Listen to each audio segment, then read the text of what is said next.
안녕하세요. 이진희 목사입니다.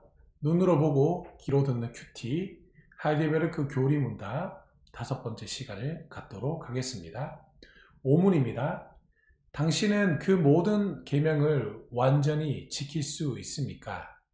답변입니다. 아닙니다. 나는 하나님과 내 이웃을 미워하는 본성을 가지고 있습니다. 그렇습니다. 우리가 어제 말씀을 조금 생각해 본다면요. 마태복음 22장에는 율법이 우리에게 요구하는 것을 핵심적으로 줄여놓았습니다. 무엇이었습니까?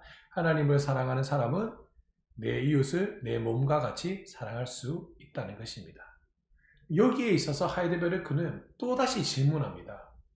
하이델베르크 특징이 뭐냐면 왜 이렇게 됩니다. 산문이 뭐다 이렇게 이야기하면 사문에는 왜 그래? 라는 질문을 또 답변을 하고요. 또 사문이 그렇다 그러면 왜 그래? 오문이 또 다시 문제 제기를 하고 있다는 겁니다.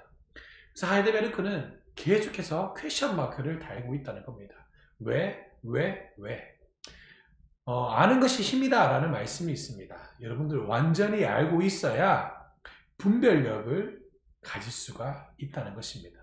그래서 질문을 많이 하는 것이 굉장히 똑똑한 사람이 되는 지름길이라는 것입니다. 그래서 이 하이델베르크는 원래 만들어질 때 청년들, 그때 당시 중세의 대학생들을 대상으로 고지식인들을 대상으로 가르치기 위하여 만들어진 교리가 이 하이델베르크 교리입니다. 그래서 퀘션 마크를 계속 달고 있어요.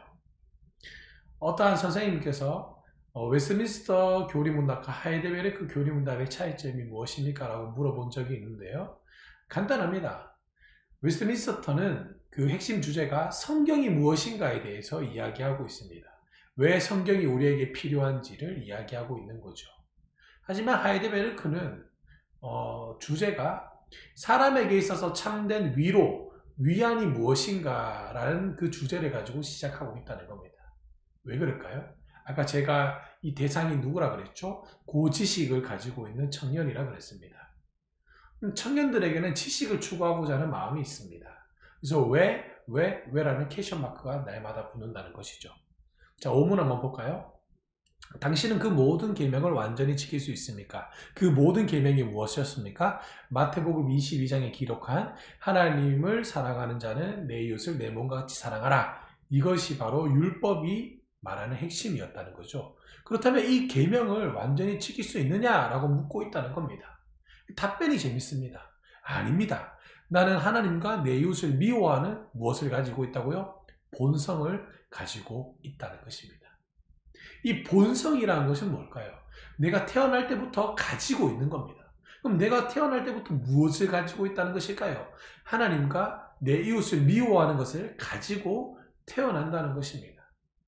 예수를 믿고 있는 저와 여러분들은 왜 내가 하나님과 이웃을 미워할 수밖에 없는 본성을 가지고 태어나는지를 잘 알 수가 있습니다. 제가 하이델베르크 큐티를 하면서도 서론 부분에 언급했던 건데요. 아담과 하와는 하나님께서 완벽하게 창조하시고 에덴 동산에서 모든 것을 할 수 있는 권한과 능력을 주셨습니다. 그러나 단 한 가지, 에덴 동산의 중앙에 있는 선악을 알게 하는 나무 열매는 먹지 말라는 거였죠. 왜 그렇죠? 이것을 통하여 창조주와 피조물을 구분하는 구분점인 것입니다. 하지만 하나님은 사람에게 이것을 이길 수 있는 힘 또한 똑같이 주셨다는 겁니다. 그런데 성경을 가만히 읽어보면요. 우리가 어릴 때부터 잘못 배웠던 것이 무엇이냐면 뱀이 꼬셔서 그 선악과를 따먹었다라고 이야기하고 있지만 성경은 그렇게 얘기하고 있지 않습니다. 성경은 어떻게 얘기할까요? 뱀이 그 메시지를 던진 건 맞지만 아담과 하와는 하나님처럼 되고자 하여 선악과 열매를 스스로 따먹었다는 것입니다. 누구처럼 되려는 것? 하나님처럼 되려는 것. 이것이 중요합니다. 하나님처럼 된다는 것이 무엇일까요? 하나님처럼 된다는 것은 내가 기준이 된다는 것입니다. 여러분들, 왜 친구와 부모님과 동생과 왜 싸울까요? 싸울 수밖에 없었던 그 환경과 그 여건들을 다시 한번 더 기억해 보시길 바랍니다. 왜 싸울까요? 부부는 왜 싸울까요? 부모와 자식 간에는 왜 싸울까요? 친구끼리는 왜 싸울까요?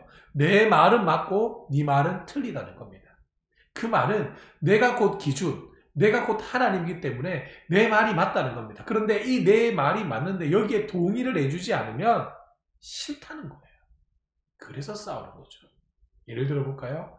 엄마는 자녀에게 게임을 조금만 하라고 그럽니다. 몇 시간까지만 해 약속을 했어요.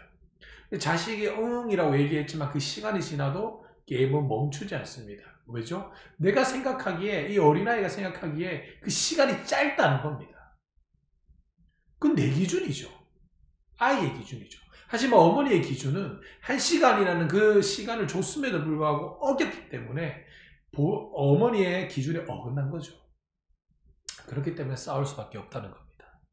이것이 바로 내 마음의 죄성입니다. 이 죄성이라는 게 바로 하나님처럼 되고자 하는 그 마음을 가르쳐 죄라고 이야기하고 있다는 겁니다. 그래서 우리는 잘 알고 있습니다.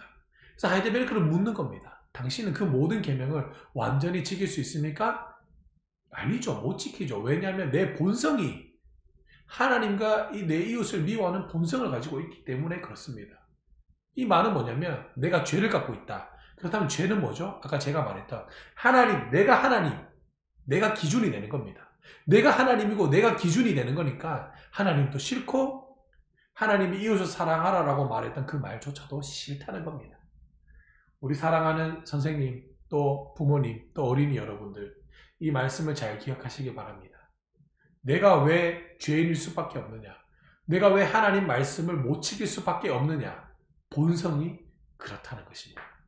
그래서 바울은 얘기합니다. 마음은 원이로되 육체를 가지고 있어서 지키지 못한다라고 이야기합니다. 같은 맥락에서 이야기를 할 수가 있는 겁니다. 우리 사랑하는 모든 여러분들, 오늘 말씀을 기억하시면서 나도 죄인이면 상대방도 죄인이다 라는 생각을 하시면서 탓하거나 시기하거나 질투하거나 비방하는 것이 아니라 포용하며 안아주며 이해해 줄 수 있는 귀하고 복된 사람들이 되기를 주님의 이름으로 간절히 축복하며 소망합니다. 아멘.